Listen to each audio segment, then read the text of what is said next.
Okey, Assalamualaikum warahmatullahi wabarakatuh dan selamat pagi.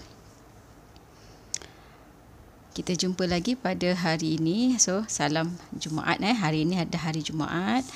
So, semoga sahabat-sahabat dalam rahmat ilahi selalulah. Okey. So, dalam keberkatannya dan bahagia selalulah di hari Jumaat ini. So, ramai orang yang dah mula kerja, tak apa, nanti kalau ada kesempatan boleh tonton semula saya punya perkongsian ni lah.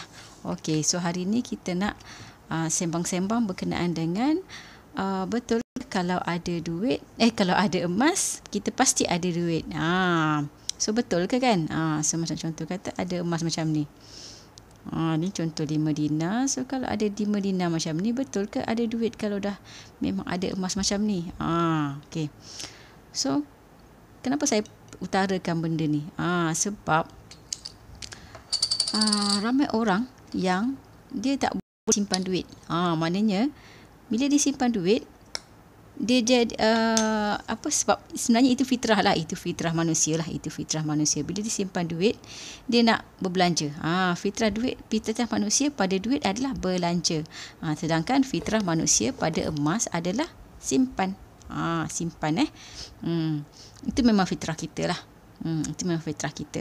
Contoh kan, kalau kita tengok mak-mak kita yang ada rantai ke gelang kan, barang perhiasan dah. Sebelum ni macam saya sebelum ni saya hanya tahu emas ni adalah dalam bentuk barang perhiasan lah, yang 916 lah kalau dari segi grade. So kalau yang tu pun kita kalau orang perempuan pun kan contoh katakan tak ada duit dan pergi pajakkan, itu pun masih teringat-ingat nak tebus semula benda tu, rahnukan dia, dan kita nak tebus semula lah, sebab kita ingat itu adalah kita punya harta lah. Sedangkan kalau dalam bentuk duit, kita dah belanja tu, kita tak ingat lah, kita nak ganti balik. Itu beza dia lah bila kita simpan emas dan juga simpan duit. Sebab tu Asyah utarakan tajuk ni untuk kita sembang-sembang pasal betul ke ada emas ni kita pasti ada duit, kan? Okey, so kenapa kita kena macam tu, kena pastikan kita ada emas? Sebab kita nak pastikan kita ada simpanan sebenarnya. Kalau kita tak ada simpanan, so kita macam yang dalam poster ni lah, kalau tak sabar menabung, kena sabar menanggung susah pada masa depan. So kalau kata kita tak ada simpanan, alias tak ada duit, maknanya tak ada duit. Jadi kita kalau ada kecemasan, kita kena menanggung susah lah pada masa depan bila berlakunya kecemasan. Sebab kecemasan pun namanya kecemasan kan. Dia datang, dia tak cakap dulu kat kita. Betul tak? Okay. Siapa yang bersama saya boleh respon lah kalau kata bersetuju kan. So kalau kita tak ada simpanan, maknanya kita kena menanggung lah kesusahan pada masa depan jika berlaku sebarang kecemasan kan. Contohnya ada ada kecemasan lah, masuk hospital musim-musim pandemik COVID ni kan. Musim pandemik COVID ni masuk hospital. Yang dekat hospital pun satulah, maknanya nak kena juga ada persediaan untuk nak berada di hospital tu. So kalau yang kat rumah ni pun, kalau contoh mak-mak yang masuk hospital tu, mungkin dia punya bajet tu larilah, sebabnya dah memang tak ada orang nak masak, so nak kena beli setiap hari untuk nak membeli untuk makan kat rumah kan. So banyak akan incur kos-kos kalau berlakunya kecemasan yang kita tak ambil kira lah masa yang untuk bajet bulanan tu. Okay. So itu perlunya kita ada simpanan lah. Itu yang perlunya kita kena ada emas at least untuk nak masa-masa kecemasan. Sebab kita punya emosi pada duit adalah berbelanja. Kita nak belanja lah bila kita ada duit. Jadi sebenarnya agak sukar lah. Bukannya ini kes terpencil lah. Sukar menyimpan wang ni. Ia adalah kes universal. Di mana-mana. Sebab emosi manusia pada wang adalah belanja. So dah memang ramai testimoni penyimpan emas mengakui masa yang dia simpan duit dulu, memang duit dia tak pernah banyak-banyak lah. Bila banyak aja, ada je benda yang dia nak beli, ada je benda yang dia rasa perlu, keperluan di situ, walaupun sebenarnya itu hanyalah kehendak. Semalam saya ada cerita beza antara kehendak dengan keperluan kan. So berapa banyak sebenarnya kehendak yang kita nak penuhi dengan duit yang kita ada tu. Kalau ada duit tu yang kita rasa kita perlu beli benda tu, sedangkan itu hanya dah kehendak. Jadi bila kita tak ada duit, contohnya contohnya saya punya mentor, ini mentor saya lah, Cik Muhammad Zulkifli Syafiee.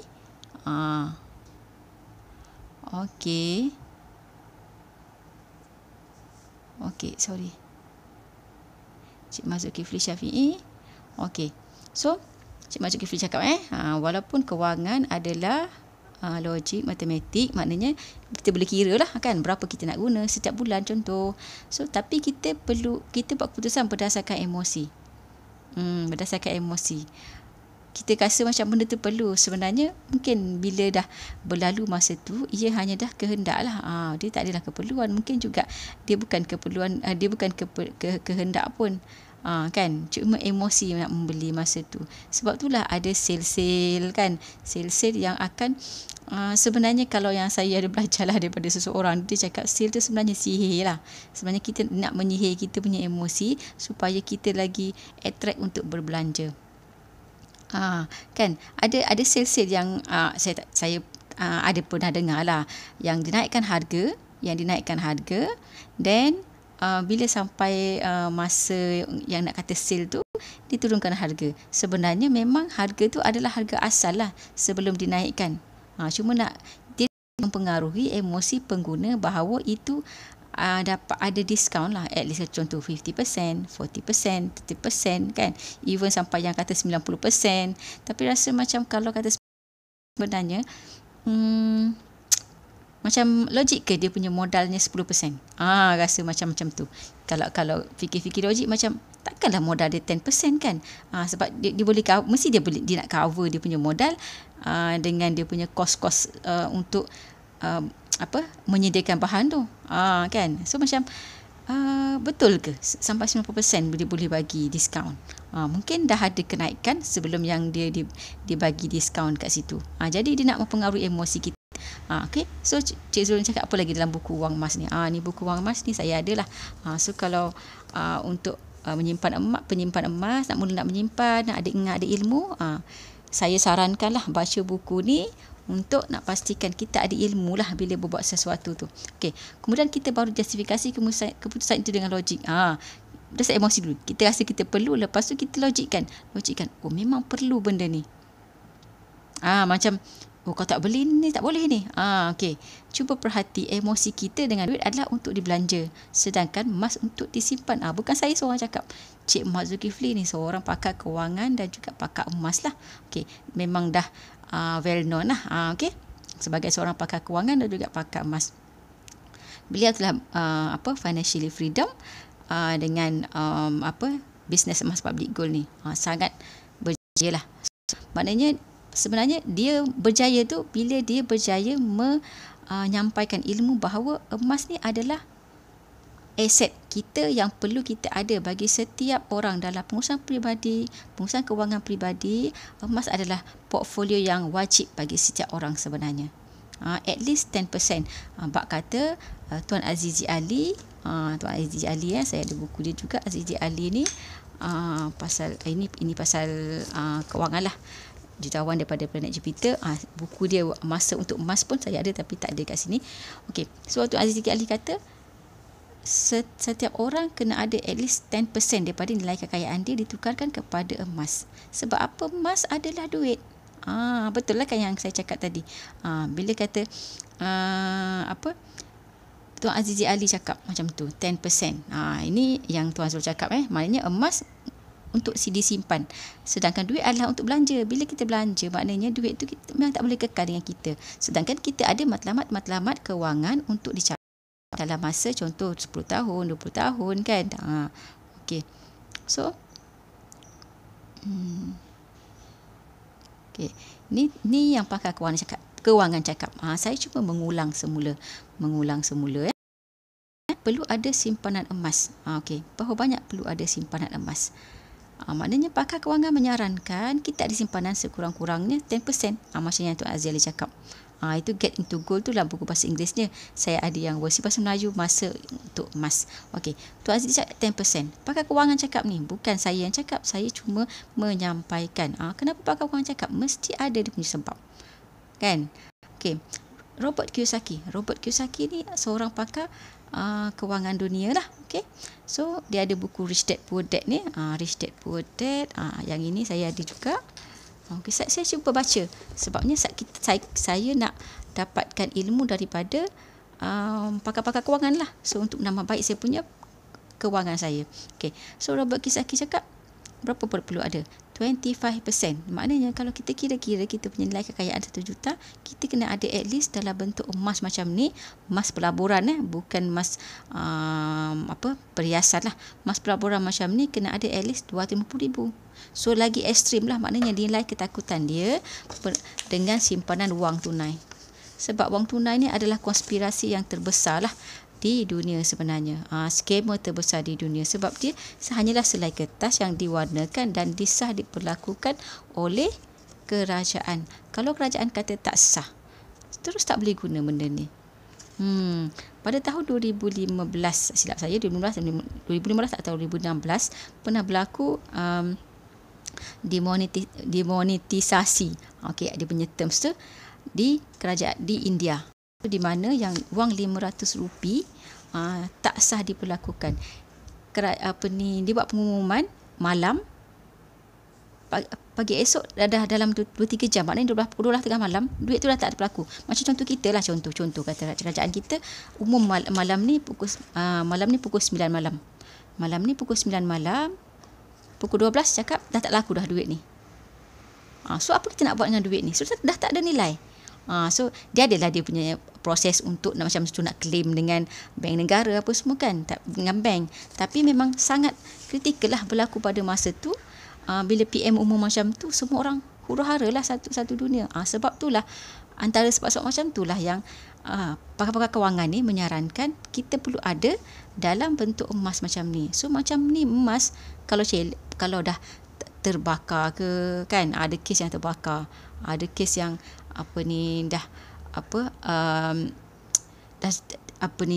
macam terbenam dalam laut.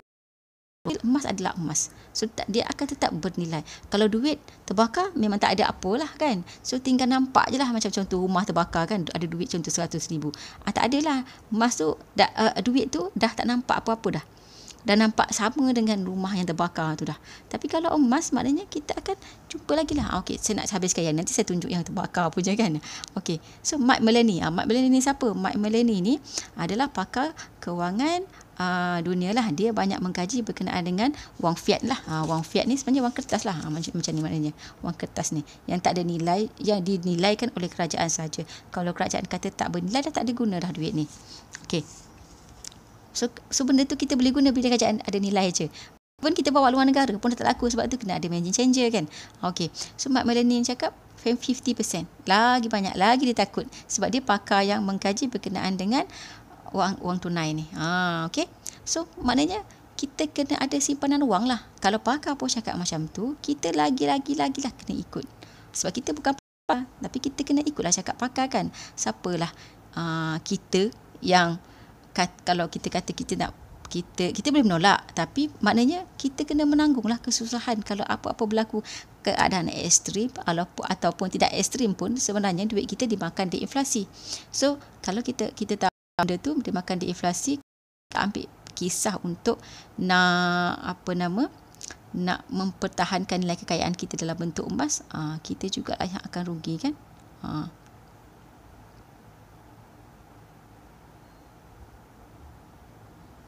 Okey, ini jumpa barang kemas dalam timbunan sisa kebakaran. So dah terbakar pun ada lagi barang kemas tu jumpa. Kalau duit yang saya cakap tadi kan, kertas, dia dah tak ada apa dah. Dah memang sama lah semua dengan sisa-sisa rumah yang terbakar lain tu. Kalau contoh peti sejuk, nampak lagi rupa peti sejuk ada dia punya dia punya rangka peti sejuk tu kan. Tapi kalau dah duit kertas kalau 100,000, contohlah kita ada simpan 1,000 kat dalam rumah. So 1,000 memang tak ada apa dah, tak nampak dah.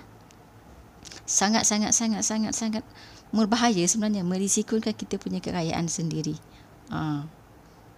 So tadi yang simpan kat rumah, yang tadi kalau kita simpan dekat bank pun, kalau contoh kata bank tu kalau contoh sekarang di Malaysia dia adalah kan PIDM yang kira macam insurancekan duit kita berapa ribu, 10,000 saya tengok kat saya punya ni kan, kalau kita simpan. So macam itu pun sangat berisiko. Lepas tu kalau contoh kita simpan dalam bentuk wang tu dalam bank dan kita diisytiharkan muflis, sangat ramai sekarang kan yang diisytiharkan muflis kan, akibat macam contoh loan kereta, loan peribadi, itu sangat ramai yang diisytiharkan muflis. So kalau muflis, duit kita dah dibekukan lah yang aset-aset dalam tu. Tapi kalau kita adalah bentuk ni, maknanya bila kita ada ni, kita muflis pun kita ada duit.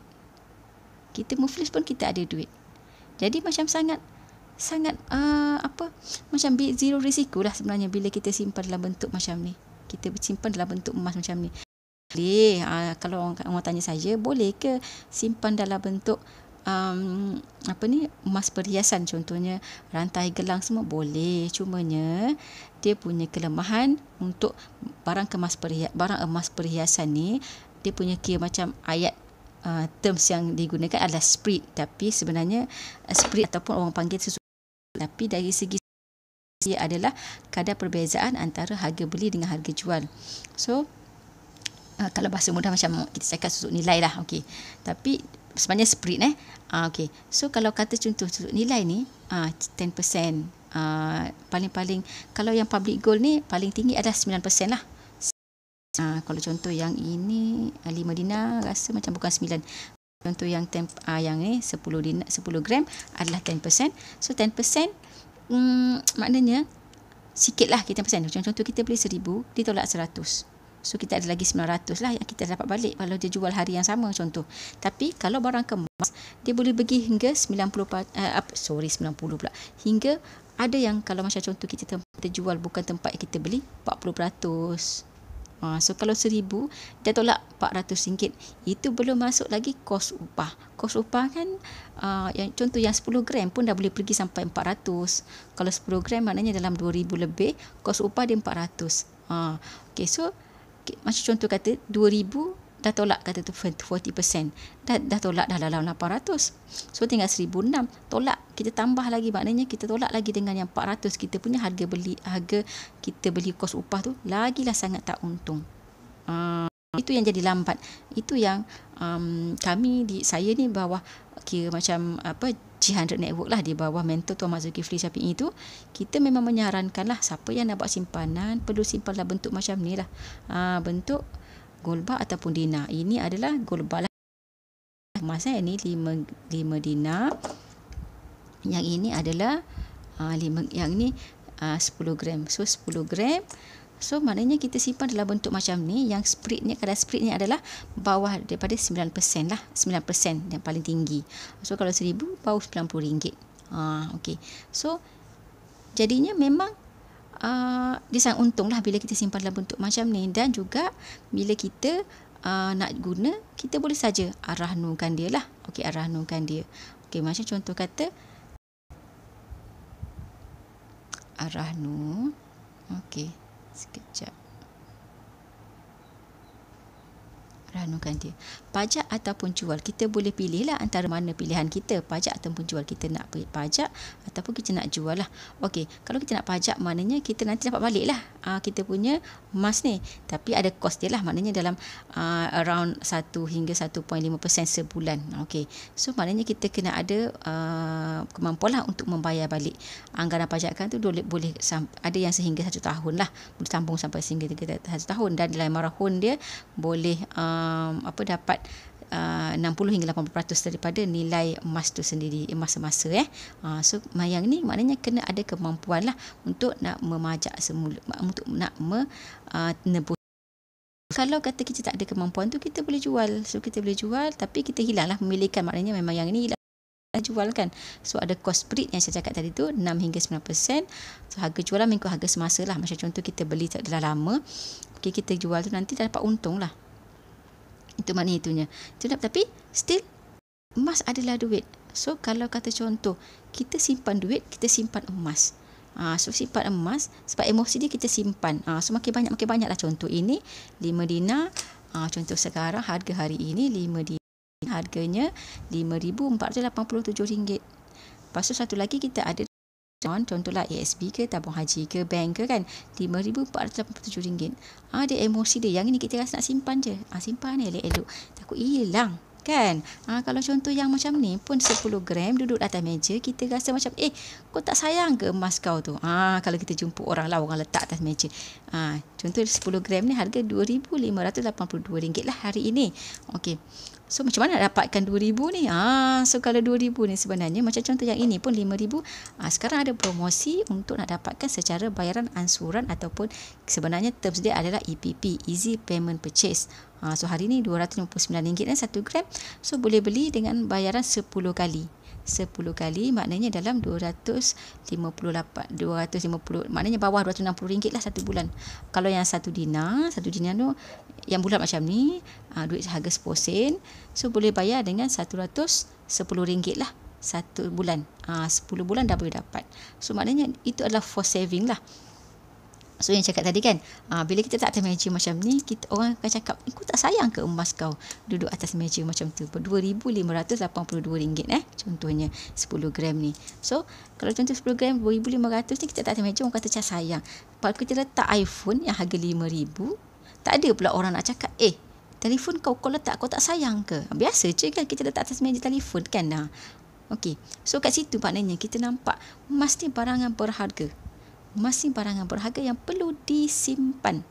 Sedangkan kalau duit ni, kita nampak kita ada duit, kita pergi mall je, kita nak beli, terus tanpa fikir panjang kita beli. Okey. So memang sangat berisiko lah bila kita simpan duit. So kalau saya punya mentor pun cakap dalam buku dalam buku dia, mana ni, misi bebas hutang ni, kita nak misi bebas hutang. So apa-apa pun dalam mana-mana buku kewangan pun, salah satunya misi bebas hutang lah yang saya baca, Tuan Muhammad Zulkifli ni, kita perlu menyimpan lah, at least kita kena ada dana kecemasan 3 bulan lah yang paling basic. So kalau 3 bulan tu kita dah bekerja bertahun, kita tak boleh lagi ada dana kecemasan tu 3 bulan pendapatan ataupun paling-paling sikit pun 3 bulan perbelanjaan. So memang kena buat force untuk menyimpan emas lah. Sebab kalau kita tak simpan, maknanya kalau contoh kita tak force macam tu, memang kita takkan ada simpanan lah. Okey. So ini punca lah tak banyak simpanan kan. So maknanya bila kita ada duit lah ni, bila kita ada duit, kita tak simpan dalam bentuk emas kan. Gaji kecil tak punyai minimal 2 income. Ini kalau orang yang sekarang lah kan, banyak kadang sekarang orang yang tak cukup lah duit pendapatan dia dengan pelanjaan dia. So sebenarnya dia kena dia dua lah sebenarnya, kena tambah pendapatan dan kalau dapat dua-dua lagi bagus lah, dan kurangkan perbelanjaan lah. Kalau dapat salah satu pun macam dah boleh berefektif lah dia punya cara untuk nak mengurangkan dia punya defisit bulanan lah. Okay. So berhutang bagi kos hangus. Macam contoh kita berhutang bagi kos hangus. Contoh apa?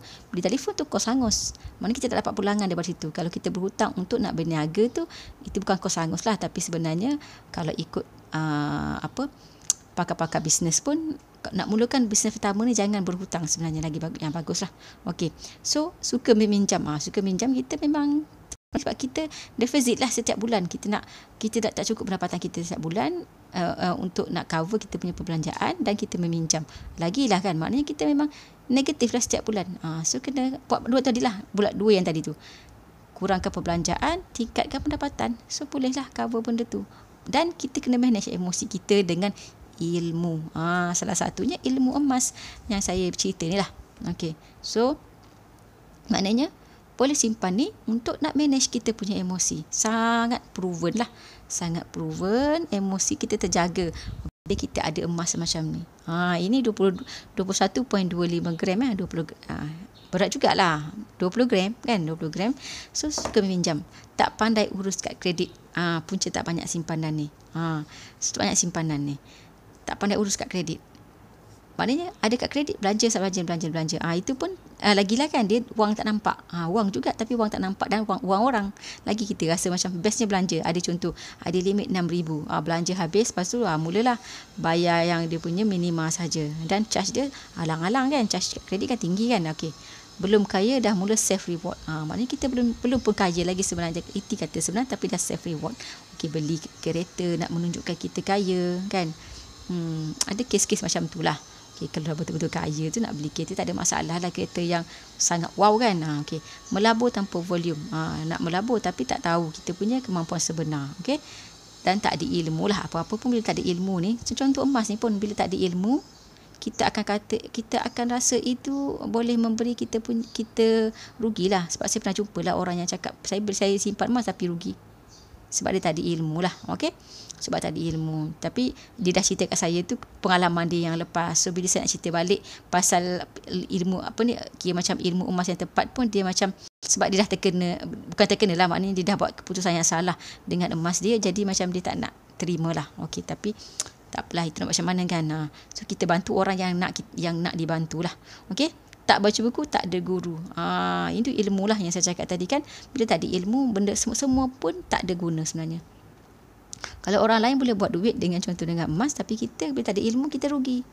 So itu pentingnya ilmu lah. Okay? Kan Quran pun cakap Iqra' kan, ayat pertama Iqra'. Gagal urus emosi. Ni gagal urus emosi ni. Apa-apa pun sebenarnya kan tadi kan, yang mentor saya cakap tadi. So maknanya walaupun kewangan dalam matematik, tapi sebenarnya yang mengawalnya adalah emosi lah. So bila kita emosi, kita tak boleh nak kawal kita punya pembelian kehendak kita berbanding dengan keperluan sahaja. So kita tak akan dapat menyimpan lah. Okey. Lepas tu ego. Ego maknanya kita tak nak mengaku kita punya kesilapan kita. Setiap bulan kita memang defisit. Okey. So macam mana nak pastikan kita dapat simpan emas ni? Okey. So salah satunya yang paling boleh force lah, kan, boleh macam memaksa kita untuk menyimpan. Sebenarnya simpanan ni kena paksa. Kalau tak paksa memang tak boleh lah.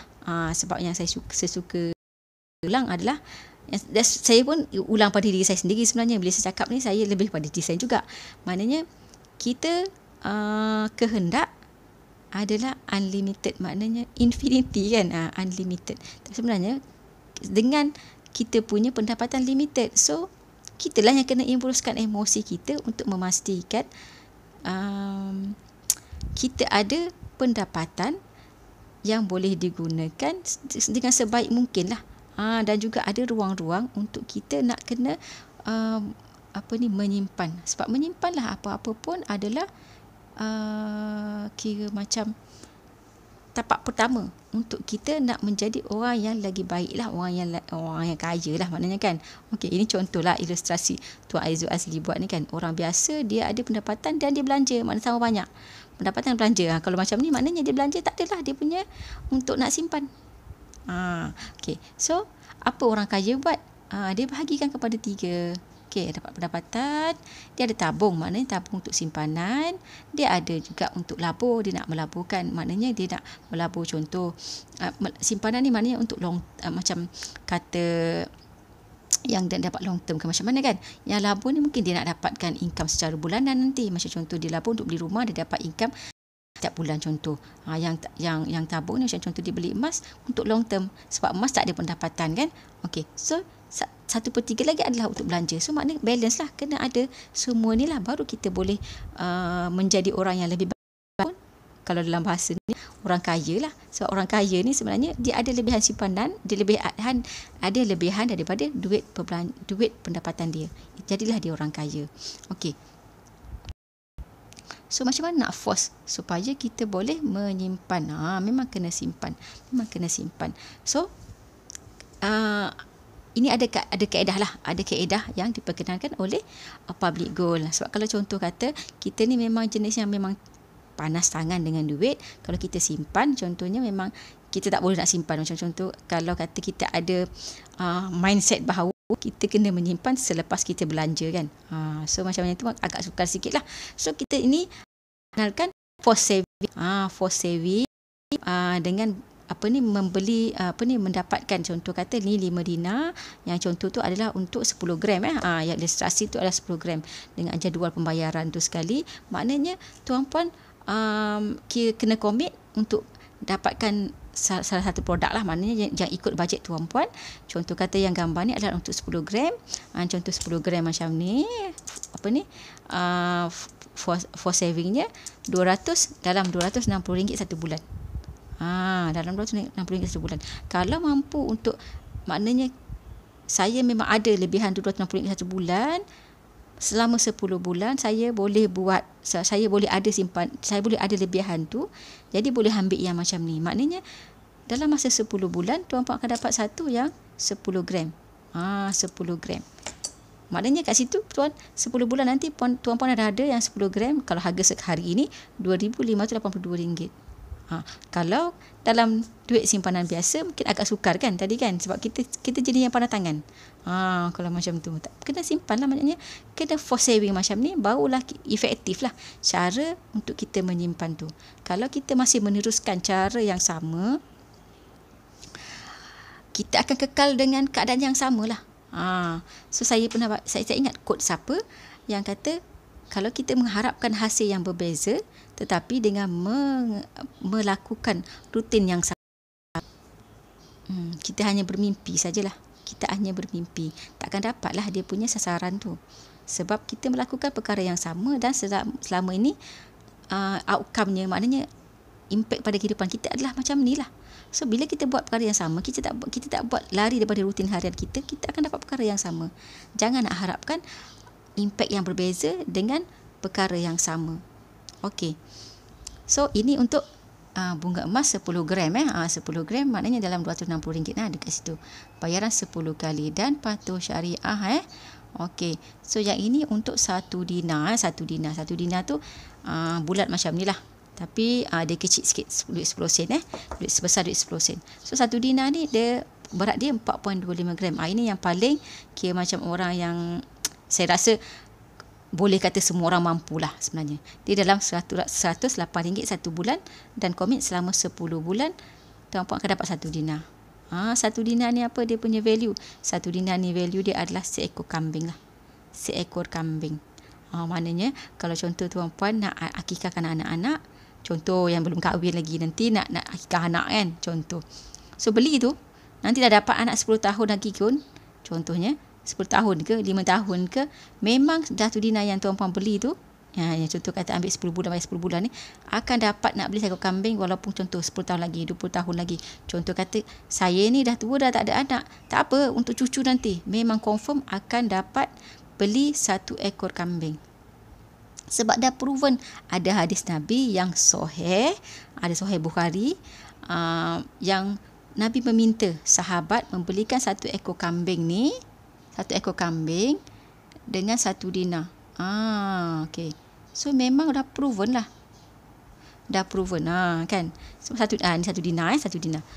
Bila beli 1 dinar tu, memang kita dah macam kita membela seekor kambing. Maknanya bela, tapi kita tak perlu bagi makan. Sebabnya nanti 10 tahun pun 1 dinar tu tetap boleh beli seekor kambing. Sebab dah proven daripada zaman Nabi lagi. So kalau contoh tuan-puan simpan RM1,097 contohnya hari ini, 10 tahun lagi memang confirm tak boleh beli seekor kambing. Contoh saya ada beli yang tahun 2014. Masa tu dalam 500 lebih saja 1 dinar saya beli. Tapi sampai sekarang 1 dinar saya tu boleh beli seekor kambing, sebab saya simpan dalam bentuk emas. Sebab saya dah tukarkan. Sebab itulah kami ni pembimbing-pembimbing emas ni mengatakan bahawa kita beli emas ni adalah kita tukarkan duit kita kepada emas, kepada bentuk yang lagi baik sebenarnya. Sebab duit ni sebenarnya adalah pengantaraan sahaja untuk kita berbelanja. Dia bukanlah penyimpan nilai yang terbaik, sebab dia tak kalis inflasi. Okay? Tak kalis inflasi tu yang menyebabkan dulu harga kambing 500, sekarang dah jadi 1000. Tapi bila saya tukarkan, saya buat keputusan untuk tukarkan tahun 2014, duit saya 500 lebih kepada 1 dinar. Maknanya saya dah mengekalkan kuasa beli 500 lebih tu untuk 1 kambing masa tu kepada satu dinar ni, dan kuasa beli dia akan bertahan sehingga bila-bila. Itu contoh satu dinar. Maknanya contoh 5 dinar pun, maknanya kuasa beli 5,000 ni, contoh kata tuan boleh beli hari ni 5,000, kuasa beli dia boleh beli apa 5,000 contohnya. Contoh 5,000 lebih, ada package dah boleh pergi umrah kan. Kalau sebelum yang pandemik ni lah kan, ada 5,000 lebih dah boleh package pergi umrah. Contoh 5,000 lebih ni. So kalau 5 dinar ni memang boleh pergi umrah. So maknanya dengan umrah yang maknanya package macam tu lah, package macam tu. So kalau kata nanti 10 tahun nanti pun dengan package yang sama, bila jual 5 dinar ni, confirm boleh pergi juga package yang macam tu. Sebab dia memang akan menyimpan nilai yang sama. Tapi tidak ada wang. Sebab itulah maknanya kita simpan duit, kita memang ada wang. Confirm ada wang. Simpan nilai, lepas tu kita nak guna pun dia ada sesenang ABC lah. Tuan-puan boleh pergi je mana-mana arah tu untuk nak pajakkan dia, ataupun boleh je kepada siapa-siapa untuk nak jual kan. Orang memang akan ada recognize nak beli. Tapi beli emas, beli apa-apa pun sebenarnya. Kalau contoh beli emas, beli barang bagi perhiasan, barang perhiasan pun samalah dengan yang ini. Maknanya dia punya tips dia adalah kena jual tempat kita membeli untuk dapatkan harga yang terbaik lah. Okay, contohnya tuan-puan beli emas public gold, pergilah jual dekat public gold. So harga dia memang terbaik lah. Kalau contoh saya, kalau hari tu saya ada belilah, ada seorang penyimpan saya yang nak jual emas dia, nak guna duit. So saya beli, dan harga pun memang ada dipaparkan dekat website public gold. Maknanya harga public gold beli. So saya pun beli harga yang sama. So maknanya senang untuk dijual kan. Kalau contoh nak jual kereta, kena pergi kat car dealer je kan. So mungkin kena tengoklah mana yang nak tahu mana yang terbaik untuk harga dia kan, kena buat survey. Kalau contoh contoh emas public gold macam ni, maknanya boleh jumpa je mana-mana dealer public gold yang anda kenal. Kalau nak jual tak ada masalah. Okay. Sebaiknya jumpa introducer tuan-puan lah. Macam contoh yang hari tu penyimpan saya tu, dia contact saya untuk nak jual, so saya beli. Macam tu. Sangat senang lah nak jual kan. Tak adalah macam susah nak jual, tak ada. Tak. Ada orang tanya saya, senang ke kalau nak jual yang emas pelaburan macam ni? Kalau macam contoh emas perhiasan tu kan, kita boleh jual je kat mana-mana kedai emas. Saya kata sama je, cuba pergi tanya. Bawa lah 5 dinar macam ni, bawa pergi ke kedai emas, tanya, dia beli tak? Confirm dia beli. Sebab emas. Confirm dia beli. Kita je yang tak tahu. Saya pun tak tahu sebelum ni. Tapi saya dapat feedback lah. Macam contoh yang talk show yang grup saya buat, perkara-perkara yang basic pun dia orang appreciate. Orang yang baru ni appreciate. Okay. Itu yang talk show lah. Yang saya pun dengan seorang penyimpan emas saya, beza 916 dengan 999 pun dia tak tahu. Sedangkan bagi saya macam basic lah kan. Tapi sebenarnya orang tak tahu. Jadi itulah antara tugas-tugas kami untuk nak beri bimbingan kepada masyarakat di luar sana tentang perkara ini. Jadinya kita boleh kira macam mengambil baiklah dia punya ilmu-ilmu ni untuk menampakkan kebaikan pada kewangan kita. So jangan risau, bila ada emas pasti ada duit. Jadinya boleh tukarkan duit anda yang tak digunakan lebih daripada 2 tahun untuk jadikan emas, bagi memastikan nilai terjamin dan terjaga sehingga bila-bila. Macam contoh tadilah yang saya kata, 2014 saya beli 1 dinar 500 lebih, 1 ekor kambing. Sampai sekarang 1 dinar tu boleh beli 1 ekor kambing, walaupun kambing dah naik harga kepada 1,000. Sebab emas pun naik harga kepada 1,000. Okay, so kalau tuan-puan rasakan bila dengar ni ada ilmu yang tuan-puan boleh dapat, so bolehlah kongsikan saya punya FB Live ni kepada orang lain, untuk orang lain makna yang sama, dan saya pun dapat lagi pahala sedikit lagi tambahan, dan tuan-puan pun dapat pahala. Sedangkan tuan-puan hanya klik share saja. Okay, so untuk nak dapat bantuan macam mana nak memulakan simpanan emas anda, boleh saja klik link saya yang ada dalam komen dan juga di post saya.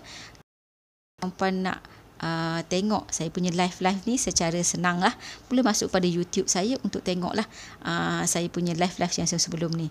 Okay, so banyak ilmu yang saya dah kongsikan, insyaAllah semoga ada manfaatnya, dan kita jumpa lagi. Assalamualaikum warahmatullahi wabarakatuh.